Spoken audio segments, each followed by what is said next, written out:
आज हम सभी यहाँ पर जो फिजिक्स बेटा के ऑफिशियल चैनल है उस पर मैं आप सभी का एक बार फिर बहुत बहुत स्वागत अभिनंदन वंदन करते हैं। यह जो आप देख रहे हैं यहाँ पे 10th बिहार बोर्ड एग्जाम 2026 के प्रिपरेशन को लेकर के हमारे प्रखंड विकास पदाधिकारी श्री आदित्य नारायण दीक्षित सर के द्वारा एक बहुत ही सुंदर मुहिम चलाया जा रहा है। इसका एकमात्र उद्देश्य बच्चों के सर्वांगीण विकास और साथ साथ जो बच्चे सबका 2026 में 10th और 12th का एग्जाम है, इस परीक्षा में बच्चा बेहतर से बेहतर कर सके, इसी के लिए सर के द्वारा यह मुहिम चलाया जा रहा है। इसके लिए मैं सर का बहुत बहुत धन्यवाद करते हैं, वंदन करते हैं कि उन्होंने इतनी अच्छी पहल हमारे प्रखंड के बच्चों के लिए किया। आज तक जहां तक मुझे अनुभव है, अभी तक कोई भी अधिकारी हमारे प्रखंड में ऐसे नहीं आए थे जिन्होंने बच्चों के विकास के लिए इतनी सुंदर मुहिम चलाई हो। इसके लिए मैं सर का एक बार और धन्यवाद देता हूं और शुरू करता हूं। आज आप देख रहे हैं यहाँ पे जो 10th के साइंस का जो केमिस्ट्री का जो पोर्शन है, इस भाग को लेकर के हम आए हैं और आप सभी को मैं बता दूं कि रसायन से आपको किसी प्रकार की कोई समस्या होने नहीं दूंगा। एक एक सवाल आपको समझ में आएगा, पूरे सवाल को हम कोशिश करेंगे थ्योरेटिकली आपको समझावें और एग्जाम में आप बेहतर से बेहतर कर सकें। यह सिर्फ जो ऑब्जेक्टिव है वह सिर्फ ऑब्जेक्टिव ना है, ऑब्जेक्टिव के साथ साथ हम लोग बहुत सारे इसके बेसिक प्रश्नों को भी अध्ययन करते हुए चलेंगे, क्योंकि उससे भी बहुत सारा प्रश्न क्या होता है बनता है।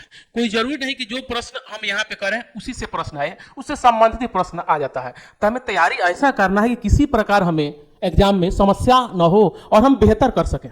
अगर आप सभी का सहयोग रहेगा तो हम रात भर रात्रि मैराथन के साथ मैं आप सबके साथ उपस्थित होऊंगा और मैं आपको विश्वास दिलाता हूं कि आपको किसी भी विषय में, हालांकि यहाँ पे एक्सपर्ट टीम द्वारा हर एक विषय को पढ़ाया जा रहा है ताकि बच्चों का सर्वांगीण विकास हो सके, लेकिन मैं आपसे बताना चाहता हूं अगर आप सभी का सहयोग रहा तो 10th के एग्जाम को लेकर के, जब 10th का एग्जाम और फुल हो जाएगा तो मैं रात भर का मैराथन लेकर आऊंगा, लेकिन आप सभी के एक भी विषय में किसी प्रकार के कोई सवाल छूटने नहीं दूंगा, इसका वादा है। ठीक है, तो अब हम शुरू करते हैं जो केमिस्ट्री का जो पोर्शन है।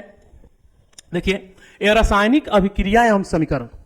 आप सभी विद्यार्थी यह जानते हैं कि जो रासायनिक अभिक्रिया और समीकरण जो है यह बहुत ही आसान है, लेकिन विद्यार्थियों को लगता है क्या कि बहुत कठिन है।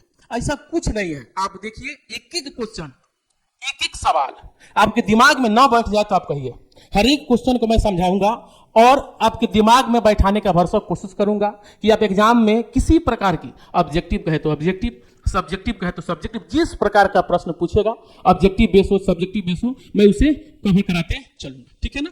तो इस चैप्टर के 35 क्वेश्चन है। इस 35 क्वेश्चन को हम क्या करते हैं, चलिए शुरू करते हैं। अब देखते हैं कि अगला क्वेश्चन क्या है। देखिए, क्वेश्चन है जिंक और कॉपर सल्फेट, जिंक सल्फेट और कॉपर की ऊपर दी गई रासायनिक अभिक्रियाएं किस प्रकार की, मतलब यह किस प्रकार की रासायनिक अभिक्रिया है।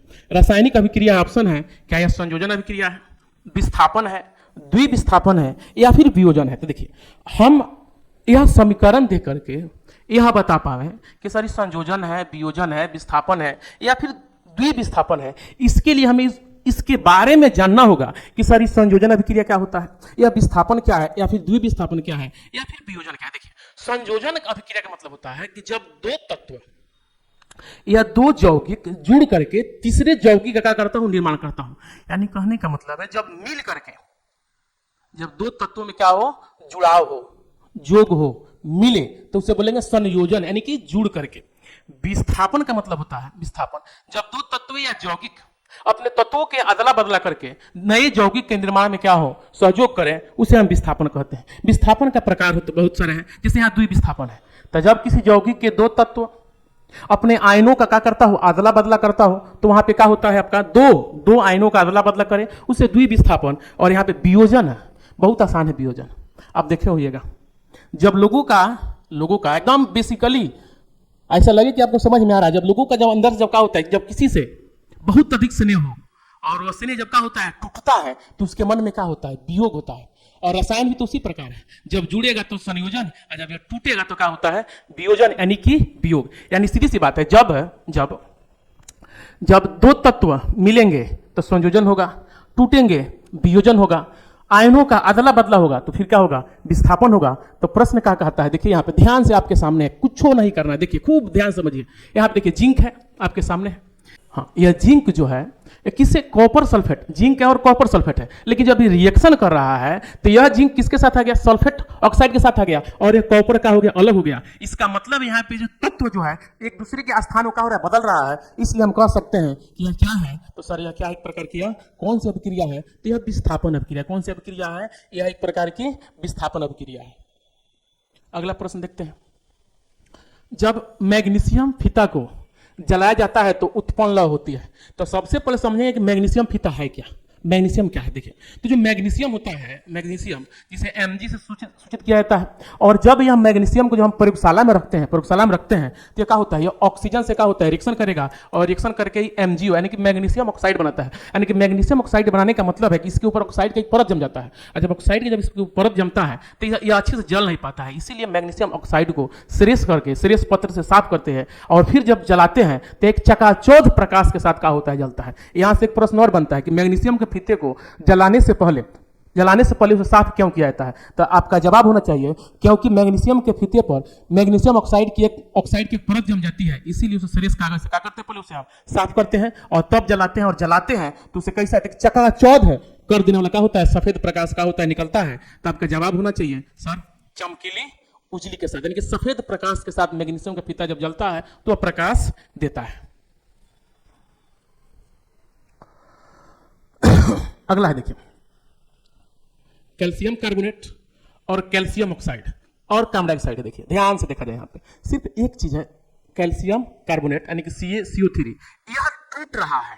अभी तो बताया सर वियोजन यानी कि जब क्या होगा, देखिए यहाँ पे यही ना है, यहाँ पे सिर्फ देखिए तो यहाँ पे CaCO3 है और एक टूट के क्या बना दिया, देखिए यह सॉलिड में है और यह किस चीज में है, गैस में। सिर्फ यही ना यौगिक है, यानी कि CaCO3 जो यौगिक है, यह यौगिक क्या हो रहा है बताइए, जुट रहा है या फिर टूट रहा है। अगर जुट रहा है तो हम कहेंगे संयोजन है, और टूट रहा है तो क्या कहेंगे हम, वियोजन है। तो मेरे प्यारे विद्यार्थी आप ये बताइए कि यह क्या हो रहा है, जुट रहा है कि टूट रहा है। तो आप कहेंगे सर यह टूट रहा है। तो जब टूट रहा है तो आपसे बताए हैं, जब दो व्यक्ति का मन क्या होता है, टूटता है तो वियोजन होता है, उसके मन में क्या होता है, वियोग होता है। उसी प्रकार रसायन, अगर आप इसे खूब इंजॉय के भाषा में समझे तो खूब आसानी से आपको क्या हो जाएगा, रसायन समझ में आ जाएगा। डरना तो बिल्कुल नहीं है, हम जो बताते चलते हैं उस पर अमल करते चलिए। जब टूटेगा तो वियोजन, जुटेगा तो संयोजन। तो यहाँ पे क्या हो रहा है, देखिए तो यह क्या हो रहा है विद्यार्थी, यह क्या हो रहा है यहाँ पे, तो सर इसका वियोजन हो रहा है। तो आप कहिएगा सर इसका वियोजन हो रहा है, यानी कि टूट रहा है। इसका मतलब ये कौन सा अभिक्रिया है, तो यह क्या है, तो वियोजन अभिक्रिया है। ठीक है ना। अगले प्रश्न की तरफ चलते हैं। देखिए सिल्वर आयोडाइड का रंग, दो चीज होता है, एक सिल्वर आयोडाइड होता है, एक सिल्वर क्लोराइड होता है। तो याद रखिएगा जब रंग वाला पूछे, सिल्वर आयोडाइड हो, सिल्वर क्लोराइड हो, फेरस सल्फेट का क्रिस्टल के रंग हो, तो रंग वाला एक प्रश्न पूछता है। क्योंकि एग्जामिनर को भी यह क्या होता है, ज्ञात होता है कि बच्चे को अंदर रंग वाला जो टाइप का जो प्रश्न होता है उसमें समस्याएं उत्पन्न हो जाता है। इसलिए इस चीज को खूब ध्यान से रखिए। अगर सिल्वर आयोडाइड पूछता है तब वो कहना है पीले रंग का, और सिल्वर क्लोराइड पूछता है तब वो कहना होगा सफेद। ये ना सोचिएगा सर सिल्वर यानी सिल्वर यानी कि चांदी है, तो इसका मतलब चांदी है तो सारी चांदी की तरह होगा ना। ये क्या है, सिल्वर आयोडाइड है, तो ये किस रंग का होगा, तो आप सभी जानते हैं सर ये किस रंग का होता है। तो आपका जवाब हो जाना चाहिए पीला। ठीक है ना। तो 4 का जवाब हो जाएगा बी। देखिए यहाँ पे Fe2O3 और एल्युमिनियम जो है, यह एल्युमिनियम ऑक्साइड और क्या बना रहा है, आयरन। यह अभिक्रिया किस प्रकार की है। देखिए अगर आपको सूत्र का नाम रखने नहीं आता है, यौगिक का नाम नहीं मालूम है, तो मालूम करना होगा। अगर नहीं मालूम है तो आप सूत्र देख करके भी बता सकते हैं कि सर इसमें संयोजन हुआ है कि वियोजन हुआ है। देखिए तो यहाँ पे यह विस्थापन हुआ है, क्या हुआ है, तो देखिए यहाँ पे क्या है, ध्यान से देखा जाए, ध्यान से देखिएगा आपको खूब बढ़िया समझ में आ जाएगा सर। यहाँ पे आयरन है और ऑक्सीजन है, ऑक्सीजन के 3 परमाणु है।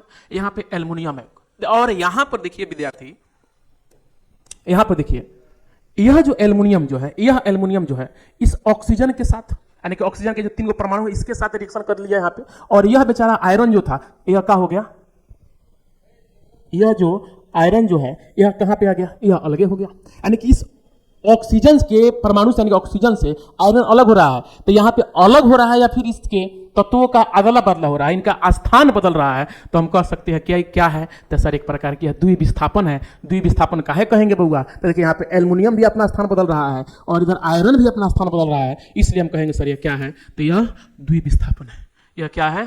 द्विविस्थापन है। तो मेरे प्रिय विद्यार्थी, आप सभी बताइए कि आपको ये समझ में आ रहा है कि ना आ रहा है। आप अपने सुझाव भी देंगे, क्योंकि मेरे जो टेक्निकल टीम के जो भी यहाँ पे जो आदमी जो बैठते हैं वह आपके सारे कमेंटों को पढ़ते हैं। अगर आपके अंदर किसी प्रकार की सुझाव हो, आप सुझाव दे सकते हैं और आप अपनी तैयारी को और मजबूती के साथ आगे बढ़ा सकते हैं। चलते हैं अगले प्रश्न के पास।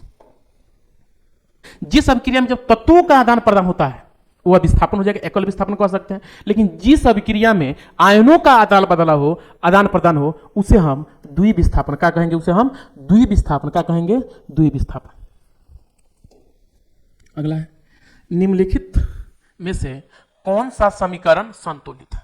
निम्नलिखित में से कौन सा समीकरण संतुलित है? और मेरे प्यारे विद्यार्थी, यह आप दिमाग में बैठा लीजिए कि संतुलित से सिर्फ ऑब्जेक्टिव में 2 या 3 अंक का प्रश्न पूछता है और आपको सिर्फ हम यहां पे बता दें कि सर यह समीकरण संतुलित है, तो हो सकता है कि अगले प्रश्न में आपके साथ समस्याएं उत्पन्न हो जाए। इसलिए हम बताने की कोशिश करते हैं, आपको समझ में आवे कि हम किस आधार पर कहेंगे कि कोई रासायनिक समीकरण संतुलित है या फिर असंतुलित है। तो कोई भी समीकरण संतुलित है या असंतुलित है, उसे समझने के लिए थोड़ा सा दिमाग देना है, थोड़ा सा क्या करना है? दिमाग लगाना है। देखिए, आप सभी अब पढ़ चुके हैं कि रासायनिक समीकरण क्या होता है, रासायनिक अभिक्रिया क्या होता है, ठीक है ना? तो देखिए, अगर हम इस तीर को बताएं, यहां पे आप तीर देख रहे हैं, इस तीर के अगर हम इस LHS की तरफ आते हैं, इस तीर के जब हम कहां आएंगे? हम LHS की तरफ आते हैं, तो इधर भी कोई तत्व रहता है, बहुत सारा तत्व। जैसे मान लिया कि यहाँ पे क्या लिख दिया? हम H2 लिख दिए और क्या लिख दिया? हम यहाँ पे O2 लिख दिए। यहाँ पे आपका क्या बन गया? 2H2O, यानी कि हाइड्रोजन के 2 परमाणु और ऑक्सीजन के 2 परमाणु मिलकर के जल का निर्माण करते हैं। यहां से आपको 2 चीज समझ में आएगा। सर रासायनिक समीकरण कैसे लिखते हैं? रासायनिक समीकरण कैसे लिखते हैं? तो किसी भी शब्द समीकरण को उसके सूत्र के रूप में क्या कर देना? व्यक्त कर देना। क्या कहलाता है? रासायनिक समीकरण। और रासायनिक समीकरण में भी यह कौन है? तो इसे हम कह देंगे सर यह कंकाली समीकरण है। कौन समीकरण है? तो यह कंकाली समीकरण है। और बात करें समीकरण को संतुलित करने का, तो संतुलित करने का 2 तरीका होता है। एक होता है बीजगणितीय विधि, एक होता है बीजगणितीय विधि, और एक होता है हिट एंड ट्रायल मेथड, यानी कि अनुमान विधि। तो हम आपको कोशिश करते हैं कि अनुमान विधि के माध्यम से ही समझा दें कि आप कैसे भी किसी रासायनिक समीकरण को देख करके बता पाइएगा कि वह रासायनिक समीकरण संतुलित है या फिर असंतुलित है। देखिए ध्यान से, आपको करना क्या है? कुछ नहीं करना है, कुछ नहीं करना है। चूंकि हम इसके बारे में इसलिए इतना एक्सप्लेन कर रहे हैं ताकि आपको एग्जाम में किसी प्रकार की दिक्कत ना हो। ऐसा ना हो कि 2 संतुलित करने वाला से प्रश्न चला आवे और आप क्या कर दें? गलती मार कर चले आए, तो फिर हमारे पढ़ाने से क्या फायदा हुआ? कोई फायदा नहीं हुआ।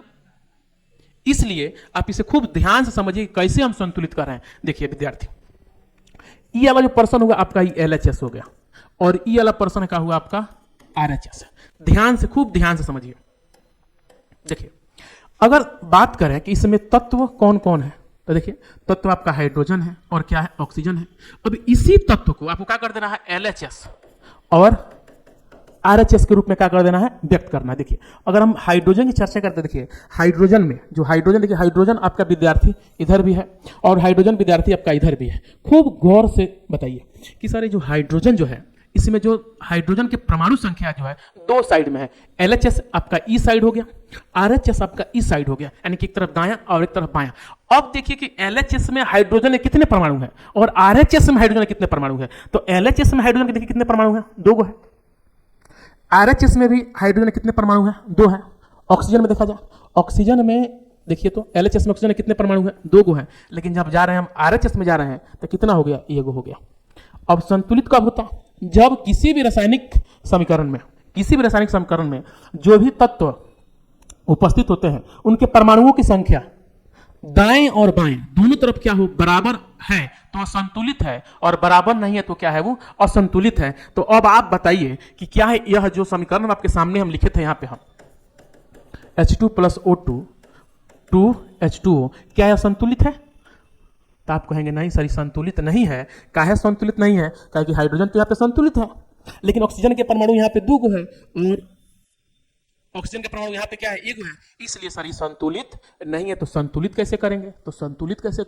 तो बता देते हैं संतुलित में कैसे करेंगे हम। तो यहाँ पे लगाएंगे हम हिट एंड ट्रायल मेथड, यानी कि अनुमान विधि। अब आप सोचिए, आप देखिए कि हाइड्रोजन 2 इधर रहिले है, ठीक है, और हाइड्रोजन इधर देखा जाए तो कितना हो गया, 2 दूना को गो है, सूत्र के हिसाब से यहाँ पे जो 2 गो है तो कितना हो गया बताइए, कितना हो गया, 4 गो हो गया, क्या हो गया, 4 गो हो गया। और हाइड्रोजन इधर क्या हो गया, इधर 2 गो है, इधर 4 गो है, तो यहाँ पे हम गुना कर दिया, यहाँ पे गुना करते हाइड्रोजन को बताइए, हाइड्रोजन कितना हो गया, हाइड्रोजन हो गया 2 दूना 4 गो। अब यहाँ पे जो 2 है, इस 2 से इसमें भी गुना होता है, तो ऑक्सीजन क्या हो गया यहाँ पे 2 गो, इसका मतलब आपका क्या हो गया, संतुलित हो गया। समझ में आ गया हो, न आया हो तो आप जरूर बताइएगा। इसके लिए हम एक छोटी से वीडियो लेकर चले आएंगे, कौन, सिर्फ समीकरण को हम संतुलित कैसे करते हैं। तो इसमें ध्यान से देखिए विद्यार्थी, इसमें देखेंगे हम सर, इधर मैग्नीशियम में को गो है, एगो है, इधर भी मैग्नीशियम में एगो है, ऑक्सीजन इधर 2 गो है, इधर एगो है, तो इस तो संतुलित नहीं है। इधर देखिए जिंक 1 है, जिंक यहाँ भी है एगो, हाइड्रोजन 2 गो यहाँ पे है, हाइड्रोजन 2 गो यहाँ पे है, और SO4 यहाँ भी 4 गो और यहाँ भी 4 गो है। अगर ऐसे भी कहते हैं देखिए सल्फर एगो, ऑक्सीजन 4 गो यहाँ भी है। इसमें देखिए आयरन एगो है, आयरन यहाँ पे एक, आयरन के परमाणु संख्या एगो है, क्लोरीन के परमाणु संख्या यहाँ पे 2 है, यहाँ पे 3 है, तो संतुलित इहो नहीं है। यहाँ पे हाइड्रोजन कितने हैं, 2 गो, हाइड्रोजन के 2 गो परमाणु, और यहाँ पे हाइड्रोजन के 1 परमाणु, यहाँ पे क्लोरीन के 2 परमाणु, यहाँ पे क्लोरीन के 1 परमाणु, इसलिए सर संतुलित यह नहीं है। तो इसमें संतुलित कौन हो जाएगा आपका, ऑप्शन नंबर बी, ठीक है ना। चलते हैं, सब्जियों का विस्थापन होकर, यानी सब्जियों का विघटन, यानी कि जो सब्जी होता है जब वो सड़ता है, क्या होता है, सड़ता है, तब विघटन होकर कंपोस्ट बनना किस प्रकार की अभिक्रिया है, क्या उष्माशोषी है, उष्माक्षेपी है, उभयगामी है, या फिर प्रतिस्थापन है। चलिए तो आपको 2 को समझा देते हैं यहाँ पे, उष्माशोषी और उष्माक्षेपी क्या होता है। तो जब हम किसी रासायनिक अभिक्रिया में, कोई भी रासायनिक अभिक्रिया हो, जिस रासायनिक अभिक्रिया में उस अभिक्रिया के बाद जो नया तत्व बनता हो या नया यौगिक बनता हो, तो नए यौगिक के निर्माण के बाद यदि उष्मा उसमें से निकल रहा हो, उष्मा क्या हो रहा हो विद्यार्थी, अगर निकल रहा हो तो उसे हम क्या कहेंगे, तो उसे हम कहेंगे उष्माक्षेपी, क्योंकि उष्मा निकल रहा है। और यदि वह उष्मा को एब्जॉर्ब कर रहा हो, उष्मा को खींच रहा हो, उष्मा को सोख रहा हो, तो उसे कहेंगे हम उष्माशोषी, यानी कि उष्मा वो खींच रहा है, और उष्माक्षेपी यानी कि उष्मा क्या हो रहा है, छोड़ रहा है। जब भी हम कोई भी रासायनिक अभिक्रिया में, किसी भी रासायनिक अभिक्रिया में जब यौगिकों का निर्माण होता है और उससे नए तत्व बने या नए यौगिक बने और उसे अगर उष्मा निकलता हो, क्या निकलता हो, उष्मा निकलता हो, तो उसे मेरे प्यारे विद्यार्थी, उसे हम क्या कहेंगे, उसे हम कहेंगे उष्माक्षेपी। अगर वह उष्मा का अवशोषण करता हो तो उसे हम क्या कहेंगे, उष्माशोषी। तो देखिए क्या कहता है, सब्जी के विघटन होकर, ये जो सब्जी जब क्या होता है, सड़ता है, तो आप देखोगे उसमें से गैस निकलता है, क्या निकलता है, गैस निकलता है, यानी कि एक प्रकार के उसमें से क्या निकलता है, उष्मा निकलता है, क्या निकलता है, उष्मा निकलता है। इसलिए हम इसे कहेंगे कि यह क्या है, तो यह है उष्माक्षेपी। क्या है यह, उष्माक्षेपी। तो सब्जियों का विघटन क्या कहलाता है, सब्जियों के विघटन होकर कंपोस्ट बनना किस प्रकार की अभिक्रिया है, तो आप सभी कहेंगे सर यह उष्माक्षेपी अभिक्रिया है। समझ में आया। चलिए अगले प्रश्न की तरफ चलते हैं। देखिए, उपचयन वह प्रक्रिया है जिसमें ऑक्सीजन का योग, हाइड्रोजन का वियोग, इलेक्ट्रॉन का त्याग और इनमें सभी, चलिए कहेंगे तो हम क्या करते हैं, इसके बारे में सबको समझा देते हैं। यह जो उपचयन अपचयन, ये 2 गो जो होता है, यह विद्यार्थियों को हमेशा कंफ्यूज करते रहता है। अक्सर होता है कि विद्यार्थी अपचयन का परिभाषा उपचयन में कर देते हैं और उपचयन का परिभाषा अपचयन में कर देते हैं। तो चलिए आज इस सारे समस्या को क्या कर देते हैं, हम समाप्त कर देते हैं कि उपचयन क्या है और अपचयन क्या है। देखिए यहां पर तो आप देख लीजिए सर, उपचयन में क्या होता है, उपचयन में जिस अभिक्रिया में ऑक्सीजन का योग, यानी कि ऑक्सीजन का योग बुझते हैं ना, यानी कि वह अभिक्रिया ऑक्सीजन को ग्रहण करे और हाइड्रोजन का त्याग करे। जिस अभिक्रिया में ऑक्सीजन का ग्रहण हो और हाइड्रोजन का त्याग हो, उसे हम उपचयन अभिक्रिया, उसे क्या कहते हैं हम, उपचयन अभिक्रिया। और जिस अभिक्रिया में ऑक्सीजन का क्या हो, त्याग हो और हाइड्रोजन का ग्रहण हो, उसे हम क्या कहते हैं, तो उसे हम अपचयन अभिक्रिया कहेंगे। क्या समझ में आया? फिर समझिए, जिस अभिक्रिया में ऑक्सीजन का योग हो और हाइड्रोजन का त्याग हो या हाइड्रोजन की ह्रास हो, उसे हम उपचयन अभिक्रिया कहते हैं। और जिस अभिक्रिया में ऑक्सीजन की ह्रास हो या ऑक्सीजन क्या हो, ऑक्सीजन की त्याग हो और हाइड्रोजन क्या हो, ग्रहण हो, उसे हम अपचयन अभिक्रिया कहते हैं। और इन दोनों के सम्मिलित रूप को उपचयन और अपचयन, जिस अभिक्रिया में उपचयन भी हो और अपचयन भी हो, यानी कि उसमें ऑक्सीजन का योग भी होगा, ऑक्सीजन का ह्रास भी होगा, हाइड्रोजन का भी योग होगा और हाइड्रोजन का ह्रास होगा, तो उस अभिक्रिया को हम क्या कहते हैं, रेडॉक्स अभिक्रिया। उसे क्या कहते हैं हम, रेडॉक्स अभिक्रिया। तो यहां पे कहता है कि उपचयन एक प्रक्रिया है जिसमें ऑक्सीजन का योग होता है, हाइड्रोजन का वियोग होता है, इलेक्ट्रॉन का त्याग होता है, तो आपका क्या हो जाएगा इनमें सभी, यानी कि 9 का जवाब हो जाएगा डी। देखिए यहां पे कैल्शियम ऑक्साइड है और क्या है यहां पे जल है। कैल्शियम हाइड्रोक्साइड बनाता है, कैल्शियम ऑक्साइड और जल मिलकर के कैल्शियम हाइड्रोक्साइड, यह किस प्रकार की अभिक्रिया है? क्या यह वियोजन है, संयोजन है, योगशील है या फिर प्रतिस्थापन है? तो अभी आपको हम बताए हैं ना, देखिए विद्यार्थी, देखिए यहां पे खूब ध्यान से देखिए, एक यौगिक कहां पे यहां पर है, देखिए एक यौगिक आपका यह है कैल्शियम ऑक्साइड, एक यौगिक आपका क्या है हाइड्रोजन यानी कि जल है। यह दोनों क्या हो रहा है, टूट रहा है या फिर मिल रहा है? तो आप कहेंगे सर यह मिल रहा है। क्या हो रहा है? यह मिल रहा है। तो हम बताए तो हैं, जब मिलेगा तो क्या होगा, वियोजन होता है। जब मिलेगा तो क्या होगा, वियोजन होगा। और जब टूटेगा तो क्या होगा, सर मिलेगा तो संयोजन होगा और टूटेगा तो क्या हो जाएगा, वियोजन होगा। तो यह क्या हो रहा है, टूट रहा है या फिर मिल रहा है? तो आप कहेंगे सर यह मिल रहा है। क्या हो रहा है, मिल रहा है, इसलिए क्या हो जाएगा, संयोजन अभिक्रिया। क्या हो जाएगा, यह संयोजन अभिक्रिया। अगले प्रश्न की तरफ चलते हैं। श्वसन किस प्रकार की रासायनिक अभिक्रिया, आप खुद बताइएगा। हम सांस लेते हैं, सांस लेने या छोड़ने की क्रिया को क्या कहते हैं, श्वसन। एकदम बेसिकली कोई जरूरी नहीं कि अगर आपसे कोई पूछता है श्वसन क्या है तो इतना बड़ा एकदम लगा पुस्तक बढ़ जाएगा, लीजिए श्वसन के बारे में इतना है। समझने वाले को भी कठिनाई और समझाने वाले को भी कठिनाई। तो एक बार में समझिए, सांस लेने और छोड़ने की क्रिया को श्वसन कहते हैं। भले अलग बात है इसके दौरान जितनी प्रकार की रासायनिक क्रियाएं हो अलग बात है, बस यह चीज समझिए, बेसिकली कोई समझ जाएगा। सर हम सांस लेते हैं छोड़ते हैं, श्वसन है। तो बताइए जब हम सांस जब लेते हैं या जब छोड़ते हैं तो क्या सांस लेते और छोड़ते समय हमारे मुंह से उष्मा निकलता है कि नहीं निकलता है? देखिए ठंडी के दिन में सुबह जब क्या होता है ना, सांस जब छोड़ते हैं तो धुआं निकलता है, ठीक है, क्या एक प्रकार की उष्मा ही तो है। अब धुआं काहे दिखता है? ठंडी के दिनों में धुआं क्यों दिखता है जब सांस छोड़ते हैं? तो यह तो एक बेसिक बात है, छोटी सी बात है। हमारे शरीर के टेम्परेचर जो है 98.5 सेंटीग्रेड रहता है, लेकिन अभी का बाहर का टेम्परेचर उतना नहीं है। इसे जब बाहर निकलता है तो एक धुंध के रूप में, एक धुआं के रूप में बाहर निकल जाता है, तो वह अलग बात है। बस आपसे पूछता है कि श्वसन कौन सी अभिक्रिया है, तो आपको विद्यार्थी बताना है कि श्वसन एक उष्माक्षेपी अभिक्रिया है, क्योंकि श्वसन के दौरान भी उष्मा का हो रहा निकल रहा है, तो हम कह देंगे सर यह उष्माक्षेपी है। उपचयन तो बता दिए हैं, अभी संयोजन बता दिए, नहीं होगा अपचयन नहीं होगा, तो क्या हो जाएगा विद्यार्थी, ये आपका हो जाएगा उष्माक्षेपी अभिक्रिया। ठीक है ना। अगले प्रश्न की तरफ बढ़ते हैं। देखिए आया ना, फेरस सल्फेट कि क्रिस्टल का रंग कैसा होता है, जो फेरस सल्फेट होता है उसके क्रिस्टल का रंग कैसा होता है, बताया है ना। 3-4 गो रंग वाला प्रश्न आपके एग्जाम में अइबे करेगा, इसलिए खूब ध्यान से उसका क्या कीजिए, आप अध्ययन कर लीजिए, उसके बारे में क्या हुई जान जाइए। बताया ना अभी, सिल्वर आयोडाइड पीला, फेरस सल्फेट यह कैसा होता है, इसका रंग होता है आपका विद्यार्थी हरा। कैसा होता है, यह हल्का हरा होता है, पूरा हरा नहीं होता है, हल्का हरा। इसका जो क्रिस्टल का रंग होता है पूरा एकदम ग्रीन नहीं होता है, हल्का हल्का क्या होता है, मतलब हल्का हरा होता है। तो हम कह सकते हैं 12 का जवाब क्या हो सकता है सर, तो 12 का बी हो जाएगा, हरा हो जाएगा। ठीक है, चलिए देखिए यहां पे कॉपर ऑक्साइड, हाइड्रोजन, यहाँ पे कॉपर हो गया और फिर क्या हो गया, यहाँ पे जल हो गया। खूब ध्यान से क्या हुई है, आपको क्या होना है, समझना है यह कौन सी अभिक्रिया है। क्या यह उपचयन है, अपचयन है, या फिर उदासीनीकरण है, या रेडॉक्स है? तो हम बताए हैं उपचयन में क्या होता है, ऑक्सीजन का योग होता है, हाइड्रोजन का ह्रास होता है।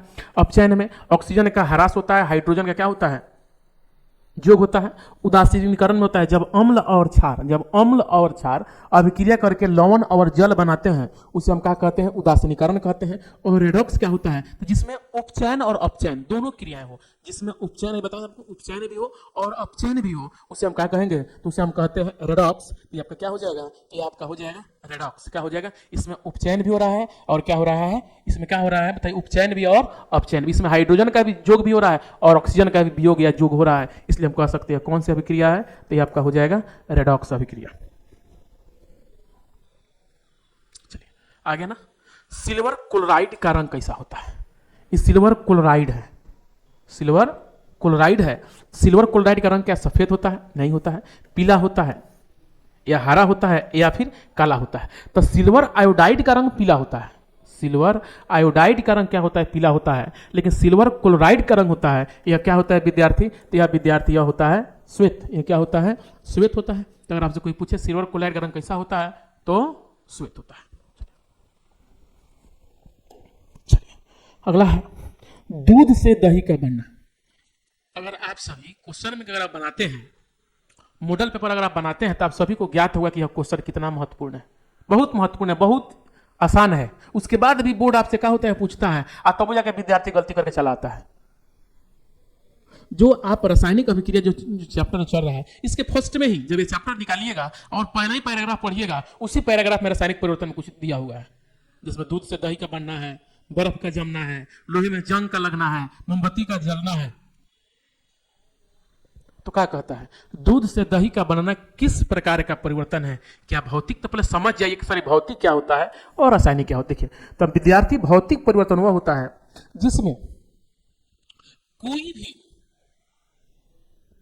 नया पदार्थ बने और उसे फिर हम उसे पहले वाले रूप में क्या कर ले? हम प्राप्त कर ले, तो वह भौतिक परिवर्तन होता है। जैसे कि देखे होइएगा ठंडी के दिनों में हम लोग क्या करते हैं? पानी देखे होइएगा पानी, या गर्मी के दिनों में जब हम लोग क्या करते थे? बोतल में पानी रख करके फ्रिज में रखते हैं, तो वो क्या हो जाता है? वह पानी जम जाता है और बर्फ बन जाता है। तो एक रूप बन जाता है, द्रव से ठोस के रूप में आ गया। लेकिन फिर अगर हम कुछ देर के लिए उसे छोड़ देते हैं तो फिर वह ठोस से द्रव में चला जाता है, यानी कि नया चीज बना है, लेकिन फिर वह पुराने वाले रूप में भी उसे ले जा सकते हैं हम। इसीलिए उसे हम भौतिक परिवर्तन। जैसे कि यहाँ पे बहुत सारा लाइट जल रहा है, क्या रासायनिक परिवर्तन है? स्विच दाबेंगे फिर बंद हो जाएगा।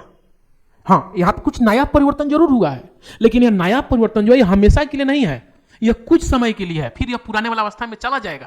तो यह क्या कहलाएगा? भौतिक परिवर्तन। क्या कहलाएगा? भौतिक परिवर्तन। लेकिन रासायनिक परिवर्तन इसके ठीक उल्टा। रासायनिक परिवर्तन में भी नया पदार्थ बनता है, एक नया यौगिक बनता है, नया तत्व, नया पदार्थ बनेगा, नया वस्तु बनेगा, लेकिन वह फिर अब पहले वाले रूप में वह नहीं जा पाएगा। जैसे देखिए घर का होता है, हम लोग के घर आटा रोटी पकता है कि नहीं पकता है? जब माँ जब आटा गूंथती है, आटा से जब रोटी पकाती है, तो क्या आपको लगता है कि उस रोटी को फिर आप आटा बना दीजिए गूंथने वाला?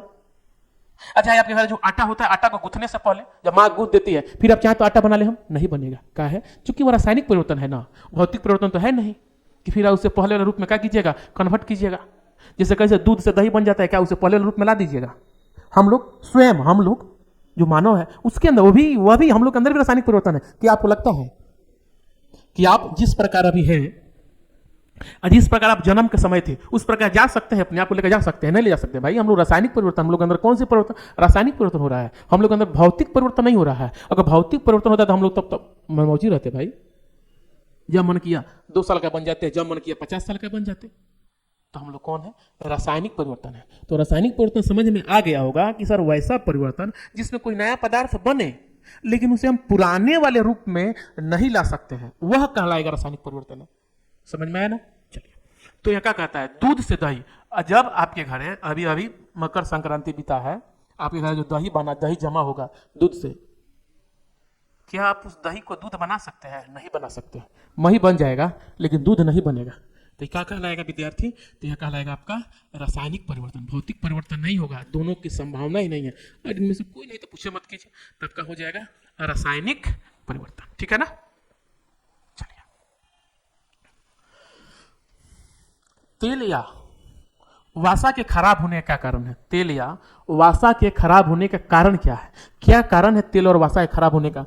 उपचयन है, अपचयन है, संक्षारण है, या इनमें से कोई नहीं। देखिए, तो उपचयन है बताया ना सर, ऑक्सीजन का होता है, इसमें ऑक्सीजन का योग होगा और हाइड्रोजन का क्या होगा? इसमें वियोग होगा। यानी कि हाइड्रोजन नहीं रहेगा, हाइड्रोजन का ह्रास होगा और ऑक्सीजन का योग होगा। और याद रखिएगा, कोई भी पदार्थ हो, जो खाद्य पदार्थ हो जिसे हम खाते हैं, अगर उसमें ऑक्सीजन का योग हो गया, ऑक्सीजन की वृद्धि हो जाएगा तो खराब हो जाता है। क्या होता है? खराब हो जाता है। जैसे आप सभी देखे होइएगा गर्मी के दिनों में जब सब्जी, भात या दाल कुछ समय क्या करते हैं? हम छोड़ देते हैं, तो क्या होता है? उसमें से पानी आ जाता है और वह खटास के तरह का होता है, महकता है, उसमें से गंध आता है। तो कैसे गंध आ गया? क्या आप भात खा सकते हैं?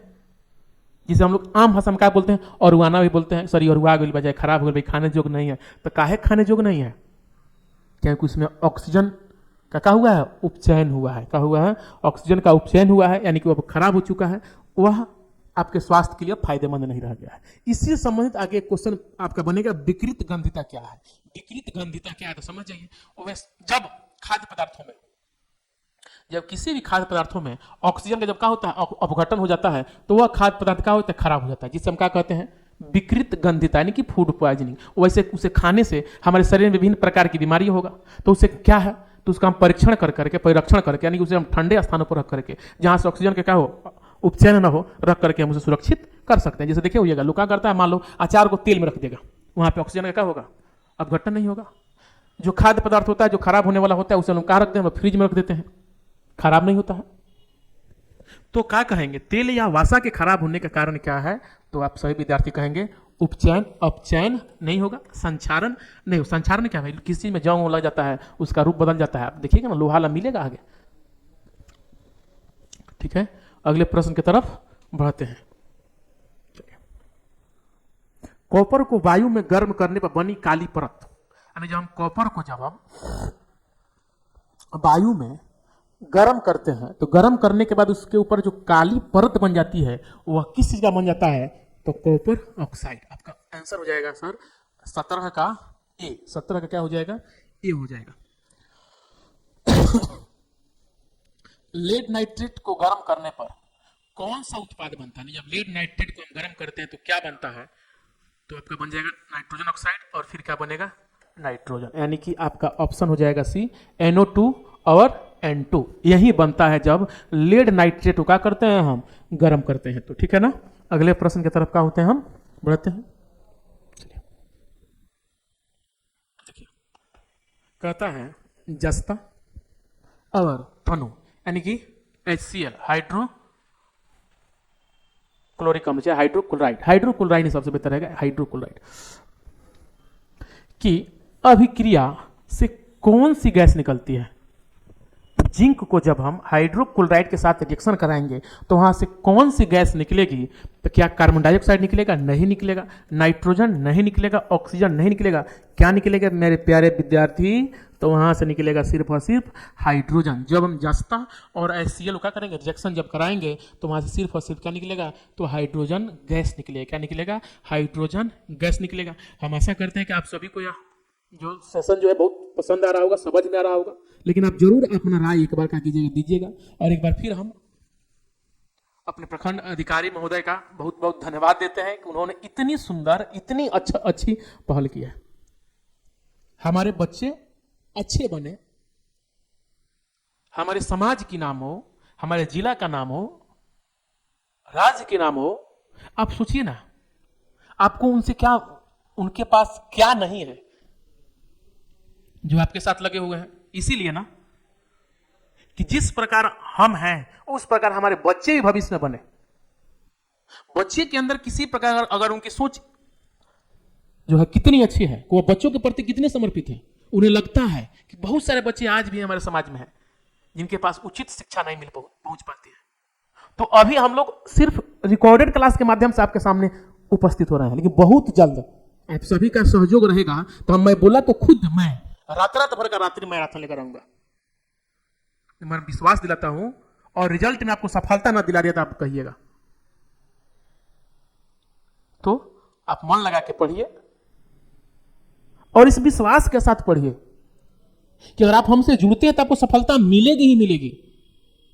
इसके लिए आपको चिंता नहीं करना है कि हम क्या करें, कुछ नहीं करना, सिर्फ आप जुड़िए, पढ़िए।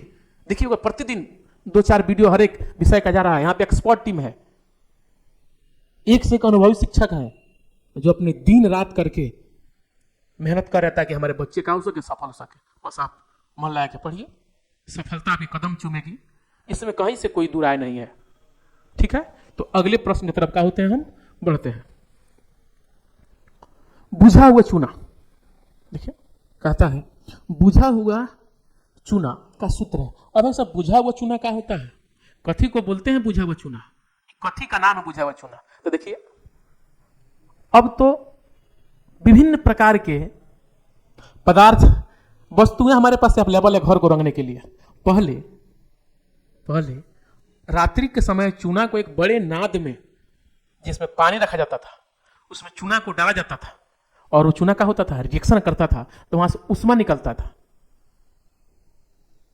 और रिएक्शन करने के बाद वो पानी में घुल जाता था, और जब सुबह में जब जा करके देखा जाता था तो सारे के सारे चूना कहाँ नीचे बैठ जाता था, और उसके ऊपर जो पानी जो छताता है वो लगता है कि सर एकदम बिल्कुल ही क्लीन हो गया, इसमें कुछ नहीं है। उसी पनिया को बोलते हैं हम बुझा हुआ चूना, बुझा हुआ चूना जल।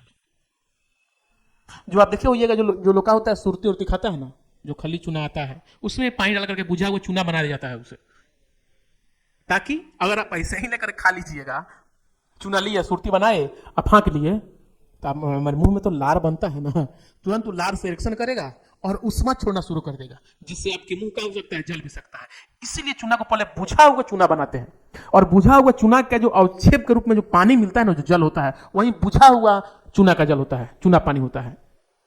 अब क्या पहचाने, कैसे पहचाने कि यह बुझा हुआ चूना का पानी है? तो कुछ नहीं करना है, बुझा हुआ चूना का जल लीजिए, पानी लीजिए, उसमें थोड़ा सा पाइप लीजिए, आप मुंह में लगाइए, फूकिए, कार्बन डाइऑक्साइड उसमें छोड़िए, वो क्या हो जाएगा, बिल्कुल दूधिया हो जाएगा। तो आप बुझ जाइए कि सर यह बुझा हुआ चूना जल है, ठीक है ना।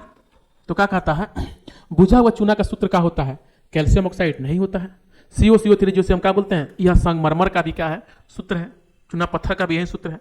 कैल्शियम जी नहीं, यह बोलते हैं CaOH2, क्या होता है, यह बुझा हुआ चूना का क्या है सूत्र है, ठीक है ना। चलिए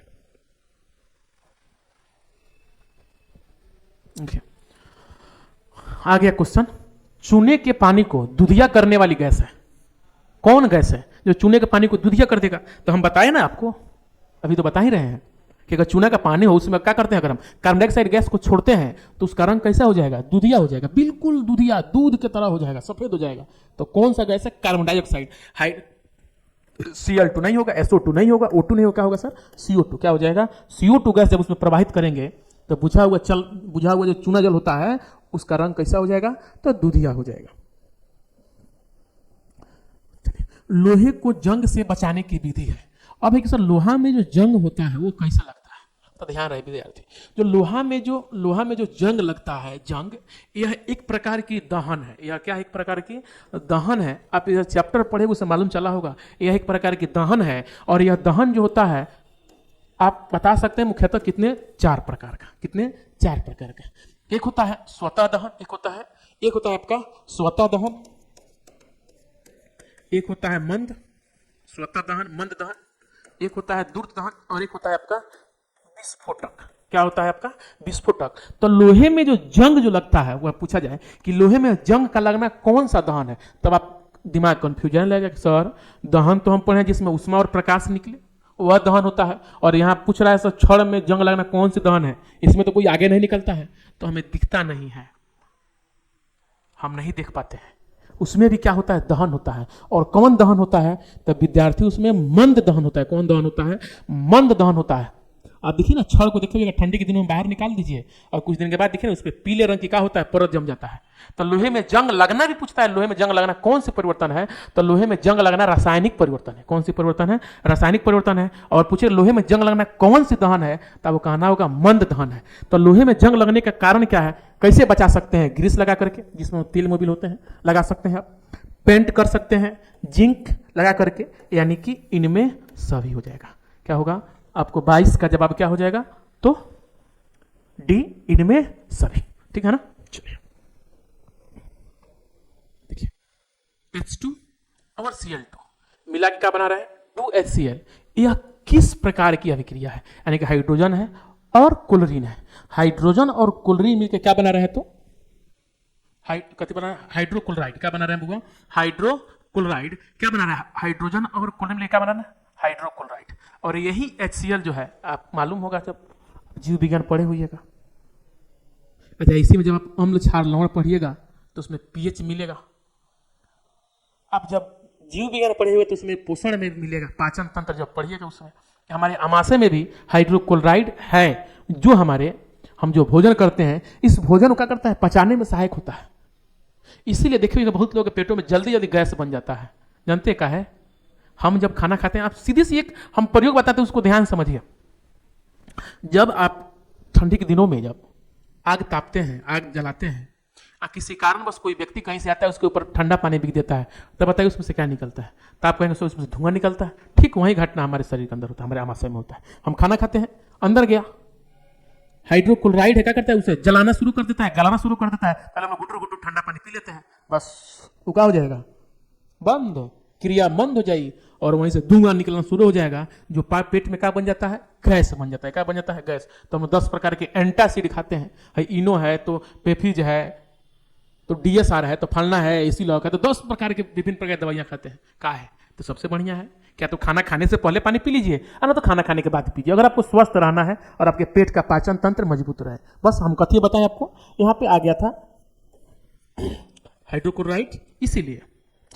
तो यह कौन सी अभिक्रिया है, याद कीजिए, याद कीजिए, हम बताए थे ये दो को मिल रहा है, ये दोनों क्या हो रहा है विद्यार्थी, ये दोनों यहाँ पे मिल रहा है। तो जब मिलता है तो क्या होता है, जुड़ेगा तो क्या होगा, संयोजन, हटेगा तो क्या होगा, वियोजन। तो बताएं क्या होगा, बता दें हम, मेंशन होगा ना भाई, हम मेंशन लगा दें सी पे। चलिए, जवाब कहां चला गया आपका, सी, यानी कि सर संयोजन। कौन सी अभिक्रिया है, संयोजन अभिक्रिया है। अगले प्रश्न के पास चलते हैं। चलिए देखिए, Na2SO4 और नाइट्रोसल्फेट और क्या है, बेरियम क्लोराइड, नाइट्रोसल्फेट सोडियम सल्फेट, हाँ सोडियम सल्फेट और बेरियम क्लोराइड के बीच होने वाली अभिक्रिया, सोडियम सल्फेट और बेरियम क्लोराइड के बीच होने वाली अभिक्रिया या Na2SO4 और BaCl2 के बीच होने वाली अभिक्रिया है। क्या यह संयोजन है, यह वियोजन है, यह द्विविस्थापन है या फिर विस्थापन है। तो विद्यार्थी क्या हो जाएगा इसमें, यह क्या है, तो यह द्विविस्थापन, विस्थापन नहीं, वियोजन भी नहीं, संयोजन में नहीं, क्या हो जाएगा सर इसमें, द्विविस्थापन। क्या होगा, द्विविस्थापन का है, द्विविस्थापन बताए, जब कोई यौगिक अभिक्रिया करता है तो अपने दो आयनों का करे, दो आयनों का क्या करे, अदला बदला करे, तो उसे हम क्या कहते हैं, द्विविस्थापन। तो आपका जवाब हो जाएगा द्विविस्थापन। अम्लीय वर्षा के जल का पीएच मान होता है, अम्लीय वर्षा के जल का पीएच मान होता है। तो देखिए, जो पीएच होता है जिसे बोलते हैं पोटेंशियल हाइड्रोजन पीएच, और आप जानते हैं कि पीएच में ये जो पीएच मान जो होता है, पीएच मान होता है, पीएच मान 1 से लेकर के 6 तक, 1 से लेकर के 6 तक क्या होता है, तो यह अम्लीय होता है। जो 7 होता है, जो 7 होता है वो क्या होता है आपका, उदासीन होता है, जिसका पीएच मान 7 उदासीन होता है। और 7 से यानी कि लेकर के 14 तक जो होता है वो क्या होता है विद्यार्थी, तो आपका होता है क्षारीय। यानी कहने का मतलब जिसका पीएच मान 1 से लेकर 6 तक हो तो क्या होगा, तो उसकी प्रवृत्ति अम्लीय होगा। यदि पीएच मान उसकी 7 हो तो क्या हो जाएगा, उदासीन होगा। और 7 से क्या हो, अधिक, यानी कि 8 से अधिक हो, 7 से अधिक यानी 8, 9, 10 हो तो क्या होता है विद्यार्थी, वो आपका हो जाता है क्षारीय। तो यह भी समझ जाइए। और एक कोड वर्ड समझ जाइए, यदि अम्ल कहता हो, कोई अम्ल कह देवे, आपको उसकी डाटा याद नहीं है कि उसकी पीएच मान कितना होता है, तो ध्यान रखिएगा उसका जो पीएच होगा वह 7 से छोटा होगा। वो क्या होगा, 7 से छोटा होगा, यानी कि 1 से 6 के बीच में ही होगा। तो आप आसानी से बता सकते हैं कि इसका पीएच मान कितना है, सबसे छोट उसमें ढूंढ लीजिए। अगर सब अम्ल दिया है तब आपको डाटा याद रखना होगा, लेकिन उसमें अम्ल भी है, क्षार भी है और उदासीन भी लिखा हुआ है पीएच में, तब आप ध्यान से आसानी से बता सकते हैं सर कौन अम्लीय है, कौन क्षारीय है और फिर कौन उदासीन है। तो अम्लीय वर्षा के जल के पीएच मान कितना होता है, तो विद्यार्थी 5.6 नहीं होता है, 5.6 से कम होता है। अम्लीय माने जल का, यानी कि अम्लीय वर्षा। अब अम्लीय वर्षा क्या है, अब यहां समझिए अम्ल वर्षा क्या है, यह भी आपके एग्जाम में पूछता है। अम्ल वर्षा क्या है, बारिश होता है ना, जब बारिश होता है तो बारिश के समय हमारे वायुमंडल में उपस्थित विभिन्न प्रकार के रासायनिक पदार्थ, अम्लीय पदार्थ उस जल से क्या होकर मिल करके कहां, हमारे धरती पे क्या होते हैं, आते हैं वायुमंडल में प्रवेश करते हैं, जिससे विभिन्न प्रकार के जीव जंतु, पेड़ पौधों क्या होता है, क्षति होता है। अम्लीय वर्षा का उदाहरण है, जैसे अभी देखिए वर्तमान में जो ताजमहल जो है, ताजमहल इसी अम्लीय वर्षा के कारण ही ताजमहल का जो रंग जो बिल्कुल एकदम चकाचक सफेद, जो उसका जो कलर जो हुआ कर रहा था वह अब वह का हल्का हल्का मलिन हो रहा है, वह बिल्कुल चकाचक सफेद नहीं है। कारण क्या है, अम्ल वर्षा, अम्ल वर्षा। और यह अम्ल वर्षा सारे जीव जंतु, पेड़ पौधों और वस्तुओं के लिए क्या होता है, हानिकारक होता है। इसीलिए हम लोग के घरों के लोग भी कहता है कि जब पहली बरसात हो, उस पहली बरसात में विद्यार्थी या किसी भी जीव जंतु, पेड़ पौधों को उसमें भीगे देना चाहिए, ना नहाए के चाहिए। आप कहिए सर जंगल है तो रहबे करे, जंगल तो प्रकृति के अनुकूल है, हम लोग तो प्रकृति के अनुकूल है, लेकिन बाहर अभी अगर आप प्रकृति के अनुकूल है तो जाके बाहर खड़ा हो जाइए गर्मी के दिनों में, धूप में तुरंत था लग जाएगा। तो अम्लीय वर्षा जो है हमारे स्वास्थ्य के लिए हानिकारक है, उस बारिश में हमें नहाना नहीं चाहिए। खैर यहाँ पे प्रश्न है कि अम्लीय वर्षा का जल का पीएच मान कितना होता है, तो उसका पीएच मान कितना होता है, तो 5.6 से क्या होता है, कम होता है। चलिए अगला प्रश्न देखते हैं। रासायनिक अभिक्रिया में भाग लेने वाले पदार्थ को क्या कहते हैं? चलिए अब समझा देते हैं। रासायनिक अभिक्रिया में भाग लेने वाले पदार्थ को क्या बोलते हैं? देखिए अगर हम लिखते थे यहाँ पे हम 2 प्रकार के तत्व ए और बी लिख दिया, और यहाँ भी आपको क्या मिला, ए और बी। तो ध्यान रहे विद्यार्थी, आपने रासायनिक समीकरण पढ़ा है, रासायनिक समीकरण आपने पढ़ा है कि सर अगर आप कुछ नहीं समझते हैं तो थोड़ा सा आप इस तीर को देख लीजिए कि सर तिरवा के मुहवा जिधर रहेगा, और एक बताए थे जब रासायनिक अभिक्रिया जब आप पढ़िएगा, रासायनिक समीकरण पढ़िएगा, तो इसका तीर जो होता है हमेशा हमेशा रासायनिक समीकरण की तीर हमेशा एलएचएस से आरएचएस की तरफ होता है। इधर नहीं, इधर से इधर नहीं जाएगा, कभी नहीं, जब रहेगा तो इधर ही रहेगा। यह चीज दिमाग पर रखिए, और आप आसानी से बता पाइए कि सर उत्पाद होता है या फिर अभिकारक होता है। तो तिरवा लोग होता है, तिरवा, तो तिरवा के जो इधर होता है इसे हम कहते हैं उत्पाद, और जहां से तीर शुरू हो रहा है और इसके इधर वाला जो भाग होता है इसे हम बोलते हैं अभिकारक। आपको पूछेगा अभिकारक किसे कहते हैं, तो क्या कहेंगे? रासायनिक अभिक्रिया में भाग लेने वाले पदार्थ को अभिकारक कहते हैं, रासायनिक अभिक्रिया में भाग लेने वाले तत्व को अभिकारक कहते हैं, और अभिकारक मिलकर क्या बनाते हैं? प्रोडक्ट यानी कि उत्पाद। और उत्पाद कहां रहता है? तो एलएचएस की तरफ रहता है। एलएचएस आरएचएस निकल समझ में आवत है, तीर तो समझ में आई रही बउआ, ये तिरवा के हैने रही से उत्पाद, हैने रही से अभिकारक। ये बुझात नु बा कि अगर ये तीर है तो इधर आपका तीर के सामने उत्पाद होता है और तीर के पीछे क्या होता है आपका, तो सर अभिकारक होता है। समझ में आया? तो क्या कह रहा, रासायनिक अभिक्रिया में भाग लेने वाले पदार्थ, यानी कि रासायनिक अभिक्रिया में जो पदार्थ भाग लेंगे, अरे भाग लेंगे तबे तो नया पदार्थ बनेगा। आप जो गुटुर गुटुर भात दाला खींचे हैं, कैसे खींच लिए? वो मिलाया गया तब तो बना है, तो जो मिलाया गया वो अभिकारक है। भात बना, चावल पानी मिला दिए, अभिकारक हो गया। टेम्परेचर दिए, गर्म हुआ, भात बन गया, तो उत्पाद हो गया। आप जो मिला रहे हैं वो अभिकारक है, और अभिकारक को कहां, तो तीर के इधर लिखते हैं, यानी कि एलएचएस की तरफ रखते हैं, और उत्पाद को कहां रखते हैं हम? आरएचएस की तरफ। तो अब एग्जाम में अभिकारक और उत्पाद में समस्या होना ही नहीं चाहिए सर अभिकारक और उत्पाद होता क्या है, ठीक है ना? होगा भी नहीं, तो आपका क्या हो जाएगा? उत्पाद नहीं होगा। दोनों तो हो नहीं सकता है, क्योंकि रासायनिक अभिक्रिया में भाग लेने वाला पदार्थ कहता, जो पदार्थ भाग लेगा बनेगा नहीं, तो क्या होगा आपका?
तो विद्यार्थी, मेरे प्रिय विद्यार्थी, इसका रंग क्या हो जाएगा आपका? भूरा होता है। बताए ना, रंग में बहुत कंफ्यूजन होता है विद्यार्थी सबको, अब विद्यार्थी सबको नहीं, रास्ते दिखाने वाले को भी कभी कभी क्या होता है, समस्याएं उत्पन्न हो जाता है। लेकिन आपको डरना नहीं है, आप ईमानदारी से क्या कीजिए, मेहनत कीजिए, सफलता आपको मिलेगी। लोहे पर तनु यानी कि लोहे पर हाइड्रोक्लोराइड डालने से क्या बनता है? क्या बनता है? FeCl2 हाइड्रोजन, या FeCl3, या कोई अभिक्रिया तो आप कह सकते हैं सर Fe यानी आयरन क्लोराइड, और फिर क्या? हाइड्रोजन। जब लोहे पर क्या करेंगे हम? डालेंगे किसको हम? जब हाइड्रोक्लोराइड क्या करेंगे हम? डालेंगे, तो FeCl2 और क्या बनेगा आपका? हाइड्रोजन गैस बनेगा। संक्षारण का अर्थ क्या होता है? संक्षारण क्या है? धातुओं का धीरे धीरे नष्ट होना, धातु का गलना, धातु का पिघलना या फिर इनमें से कोई नहीं, तो आप कह सकते हैं धातुओं का धीरे धीरे क्या होना, नष्ट होना ही क्या है, संचारण है। आपको एक और क्वेश्चन बताया था, दिल्ली का लौह स्तंभ, थोड़ा दिमाग पर रखिएगा सर, दिल्ली का लौह स्तंभ जो है उसमें आज तक जंग नहीं लगा है, क्यों? यह क्वेश्चन हम छोड़ के जा रहे हैं, आपको बताना है कि दिल्ली के लौह स्तंभ में आज तक जंग नहीं लगा है, क्यों? अगला है श्याम श्वेत। श्याम श्वेत फोटोग्राफी में प्रयुक्त पदार्थ क्या है? श्वेत जो यहाँ पे श्याम श्वेत फोटोग्राफी में प्रयुक्त अर्थ क्या है? क्या इसमें AgCl होता है, AgBr होता है, AgNO3 या फिर CuSO4? तो आप कह सकते हैं सर AgBr। 2 मिनट रुक जाइए, थोड़ा सा इधर उधर हो जा रहा है, घबराना नहीं है विद्यार्थी। जब हम हैं तो सुने हैं ना कि जब तक तोड़ेंगे नहीं तब तक छोड़ेंगे नहीं, तो एकदम उसी दृढ़ विश्वास के साथ संकल्प के साथ का होना है, लगे रहना है। तो इसका जवाब हो जाएगा आपका AgBr। अगला प्रश्न है, देखते हैं। चलिए, आपका जो 35 गो प्रश्न का जो सेशन जो था समाप्त हुआ। आप सभी को बहुत बहुत धन्यवाद कि आप सभी का कि समय दिए, जुड़े। और मेरे प्यारे विद्यार्थी, आप बहुत मन लगा के पढ़ें। अभी यह एक चैप्टर है, हो सके तो मैं एक साथ ही बहुत सारे चैप्टरों को करा दूंगा, जिसमें आपकी सारी की सारी समस्याएं समाप्त हो जाएगी। और उससे भी बेहतर अगर हो जाएगा तो हम एक दिन कभी आपके सारे विषय के जो ऑब्जेक्टिव है उससे भी लेकर आऊंगा, और एक दिन में ही सारा विषय का हो जाएगा, आपका कवर हो जाएगा। और प्रखंड विकास पदाधिकारी महोदय का बहुत बहुत धन्यवाद। वह उनकी तरफ से कितनी अच्छी पहल है, जो हमारे बच्चों के उज्जवल भविष्य की तरफ एक अच्छी सोच और एक अच्छे विचार के साथ आपने इस कार्यक्रम को शुरू किया है। हमसे जितना होगा हम बच्चों के लिए समर्पित रहेंगे। एक बार फिर आप सभी को बहुत बहुत धन्यवाद।